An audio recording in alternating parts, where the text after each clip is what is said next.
say, in this X30 Junior final that we're all looking forward to at Zuera. Toby Gale, there is Toby Gale, 8th on the grid, outside of row number 4, racing for Croc Promotions. Here, very experienced driver at an international level. Again, another one of those, let's say, the fact that we've just seen a driver go from 11th on the grid to win this race, I reckon there's, again, a whole shot wild card that they could come through again, because we just saw it in that one. Whistle blows then, and engines fire up. Drivers make their way out onto the track to get themselves started for this final. It is Junior X30. Let's take you through the full starting lineup. Riley Cranham and Tyke Butley on row 1, with Javier Baraska and Sam Woolley on row 2. Thomas Radier and Benjamin Manak round out the top 3 rows on that row. Then you have Aston Sharp and Toby Gale on row 4. Zach Green and Jesse Phillips, they round out the top 10 on row 5. Harrison Mackie and Kento Craigie on row 6. Nikita Nikachov and Alex Pineda, they go from row 7, from Dan Alaman and Mateus Melis on row 8. Row number 9 sees Quintin van Llewellyn and Nat Johnson. Row 10 completing the top 20, Just Mulder and Federico Spadolatti. Henry Carter and Elvis Krasauskas from Lithuania start on row number 11. Daniel Mota and Senna Munier start on row number 12. Archie Owen had a huge save to keep himself in the Superheat. Is on this grid for the final on row 13 alongside Didier Krief, who had difficulties yesterday in the 3rd round of heats, but has a chance of scoring points with a good drive here. Arthur Huang and Emilio Burns go from row number 14. Max Murray and Flavio Cara complete the top 30 on row 15. Jacob Backler has done well to race through to this final. Starts on row 16 alongside Rock Pinera. Stig the Rademacher has come back as well, gets into the top 36. Starts on row 17 alongside Maxime Prudent. The last row, row number 18, is completed by Jose Bautista and Jorn Helder. 36 karts in this final. Very deep grid in terms of talent who could back themselves for a race victory. I'm going to go all the way back to row 8. Matteo Melis has had some quick speed this week. Dan Alleman's had good experience of racing through in these IAME Euro Series in his years in the minis there from 15th place on the grid. I really can't pick a winner from this one, Anthony. I think it's going to be a lot of fun. I think this one's going to be a lot of fun. If anything, Riley Cranham, you heard him on that interview after the Superheat. He was so confident going into this one. He was just like, yeah, that was a boring Superheat. We had it. We did what we needed to do. We just drove away from the rest of the field. And, you know, that falls into line with, you know, he did mention, though, that this could be completely different. So he's confident, but he's aware. Yes. That's, I think, a great combination for a driver. It is indeed. So the revs drop as the grid will form up of all of our X30 juniors for the first final of the 2024 IAME Euro Series here at Zuera. Andrew Mather and Anthony Jordan on commentary duties for you. Riley Cranham controls the pace then. The drivers cannot move anymore. They've gone past the red line, which indicates that it's time to start racing. 14 laps, hold on to your hats. Here we go for the final at Zuera, and we go... No, we're going to go around again. We're going to go around again, an anticlimax at that point. Oh, there's nothing worse, is it? Nothing worse. You get hyped up, ready to go racing, and you know what? We feel that. I'm sure the drivers feel that as well. They're just like, I was ready to go then, and now, oh, we've got to slow it all down again. But race director Martin Bean not happy with the formation these drivers were in, and does send them round again. That gives us a little bit of time to talk a little bit more about tyres. Again, a lot of them going for the brand new set. Matteo Melis, another one who starts on the 8th row of the grid. He's not gone for a brand new set either. He's got a scrub set on board his as well, and then you go to the back of the grid. All the drivers that used their tyres earlier on to try and help them get into this race have now used them. So the back of the grid are all on scrub tyres, but everyone at the front of them who didn't need to use their new tyres, they're now using them now.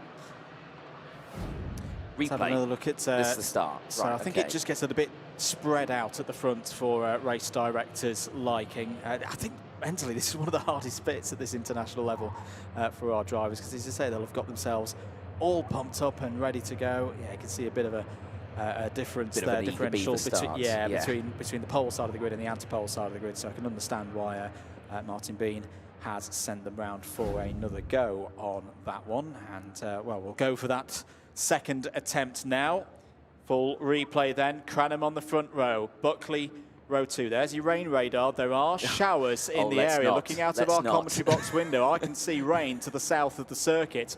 Never mind that right now. Here we go then.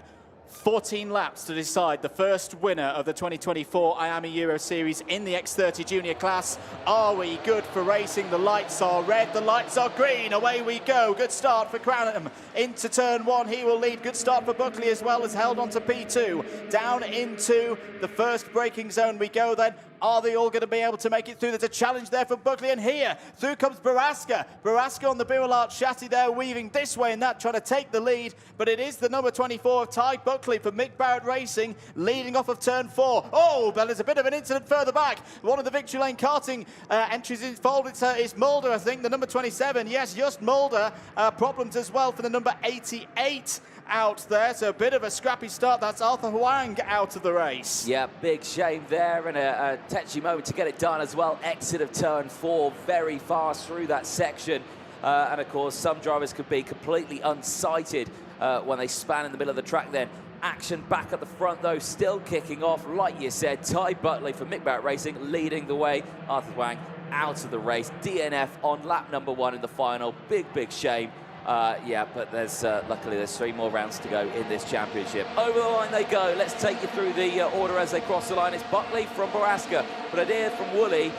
Really bad start from Riley Cranham. He's down to 11th place. This has been a disaster for him. Yeah, I think it was all in turn 2 with the move by Buckley, a bold one down the inside.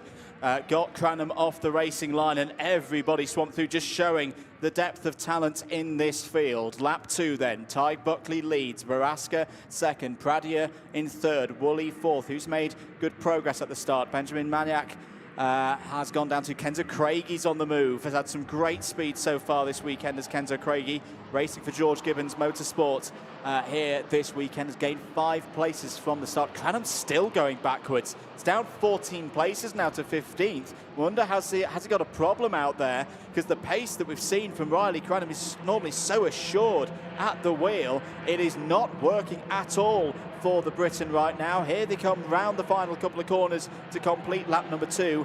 Nearly a breakaway of 3. Buckley, Baraska, Pradier. Very important lap this, I feel, going on to lap 3. Sam Woolley, Aston Sharp, can they work together to hold that breakaway back? You can see there, you can see Jesse Phillips, or actually, is that Harrison Brown? No, it's Jesse Phillips there, just chatting to the drivers behind. Nikita Nikashov, just let's work together, let's try and close up these gaps as we've got a change for the lead down the inside. It looks like Baraska's taken the lead of this one. He has indeed. Turn 4, the first of the big hairpins, the big stops on the brakes, used to great effect by Javier Baraska, who was one of the fastest drivers in timed qualifying earlier in the week. He's been doing some great stuff in the 19 so far. Down the inside, good response from Buckley, fights back, and there we go now with the MBR train has formed. Aston Sharp onto the back bumper of Ty Buckley. These two in the 3rd round of heats yesterday, Anthony, were very effective in terms of getting lap time out of those 2 karts. Baraska and Pradier may be away at the moment. There's still 11 laps of this one to go. A lot to play for. There is Riley Cranham, 17th place. Well, the pace seems fine down there, down the main straight. Trying to find a way past Dan Alleman there in the 42. This is not the race he would have been expecting. No, not at all. Looks to the inside there through turn 2, so a little bit of comfort for thought there. He's making his way back through the fields now as Kenzo Craigie sets the fastest lap of the race. Kenzo Craigie, who now sees himself up into P3, so he's managed to get past the likes of Toby Gale, Sam Woolley, Harrison Mackie, Ty Buckley's gone down to P8 now. Sharp's down to 10th. They've had a disastrous on that second half of the lap. I'd be interested to see if we've got a replay of what happened there, because I think Craigie wasn't not in 6th place at the start of the lap. So a lot of changes in the order there. All good news for the 2 leaders. They're able to stay away from the main pack at the moment. It's a truce right now between Baraska and Pradier. They know the score. They know it's not the time to fight. With 4 laps down, 10 to go here in the X30 Junior Final. Now let's have a look at a replay. This is the 2 leaders down into... okay, so Craig's already up to 3rd place by that point. There goes the number 23 of Toby Gale through to 4th. So the problems for Aston Sharp falling down the order. So it must have happened at turn 2. whatever happened to the two Mick Barrett racing carts that forced them a bit further down the field, but it's okay. There's still a long way in this race to go. And Baraska and Pradier, Anthony, I don't think they're getting away here. That gap is staying around 0.7, 0.8 of a second and probably dropping down now. That swarm of carts from, what, third down to, you'd say, Zach Green in ninth is on the charge for those two. Certainly, Sam Woolley, purple in Sector 1 as well. So we're closing in the opening stage of this lap. Back in towards the back section, Kenzo Craigie checking over the shoulder there to see Toby Gale and Harrison Mackie. Like you say, we were calling these drivers from like the 6th and 5th row of the grid. They've made their way through the field, but Baraska and Pradier are going to make it very, very difficult for them, I'm sure. Back onto the start-finish straight we go. Let's see how the slipstream works here for Kenzo Craigie. He himself under pressure a little bit from behind. Mackie looking to the inside of Toby Gale, slotting back in, just piling on the pressure, showing that he is there. And now I'm going to happily say that this is a 5-car battle here, because Craigie's closed up now, and it is 5-car battle here as we go for the move to the inside. Pradier takes the lead of the race. Craigie goes through as well.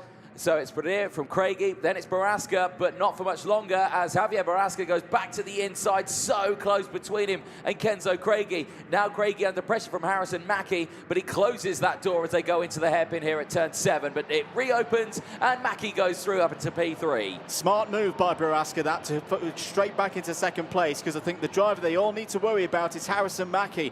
Harrison Mackie is a new driver, it would seem, here today, was superb in the superheats earlier. He's found something overnight and is charging along now. He's caught Baraska. He's going to have a great slipstream here down the main straight now. Are they going to stay in formation, or is Mackie going to back himself to go for the move? Mackie is going to back himself to go for the move. Pradier checks over his shoulder. Look out, Harrison Mackie is on the charge once again, up into second place. Here comes Kenzo Craigie again, though, back down the inside, and so does Toby Gale, both of them getting past Baraska, and he tumbles down the order now. He's into P5, and look at the battle that's closing in behind as well. Zach Green, Maniac, then it's Buckley, Woolley, Sharp, Phillips. All there, the top 10 closing in, but they have to be careful here now. Pradier is breaking away, and in this class, you don't need to worry about having a slipstream. You can break away by yourself. They have to be careful here. Mackie and Craigie here need to work together now. They do indeed. We're in the middle part of the race on lap 7. We'll be at the 50% point when the drivers complete this lap. Thomas Pradier leads by 0.6 of a second ahead of Harrison Mackie. It starts to calm down now. We go into this next phase of the race. It's a superb battle going on, by the way, for 8th down to, well, outside of the points. In fact, all the way back to Dan Alaman in 16th place. Let's have a look at the lap times. 1 minute 4.899 for Pradier, 1 minute 4.7 for Mackie, Craigie and Gale behind. So in that second half of lap 7, they have got themselves organised. They are closing in. Sector 1 is going to be very telling here for Thomas Pradier as to whether he can hold that gap and hold away. They're about to exit sector number 1 now. 20.5 for Pradier, 20.4s for the drivers behind. They are reeling him in now. Right, this could get tense now for Pradier, because he's just thinking, when is it going to happen? When are they going to close that gap fully here? As drama is happening all the way throughout the field. So many drivers gaining positions, so many drivers just falling out. I'm going to throw a question mark here at Thomas Pradier.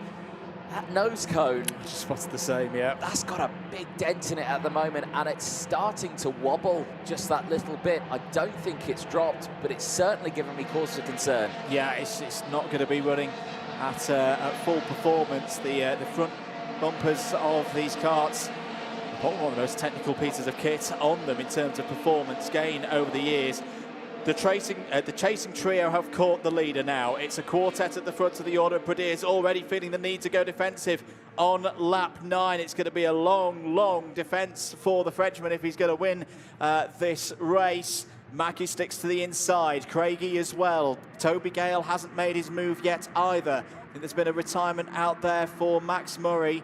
Max Murray to the bottom of the order. Saw Fusion Motorsport suits. Down the inside goes Gale on Craigie. Craigie fights it round the outside. Kenzo Craigie will not be beaten like that, but here come Maniac and Buckley. That brings them back into play. The top two have broken off the front now, Mackie and Pradier. This is a great opportunity for them. Craigie was bold there to keep his foot pinned. You saw what happened to Bobachov earlier on as now Gale goes wide and now Benjamin Maniac comes through and so does Ty Buckley. Buckley through, Gale down the positions. He drops down to about P7 now, P6 on track.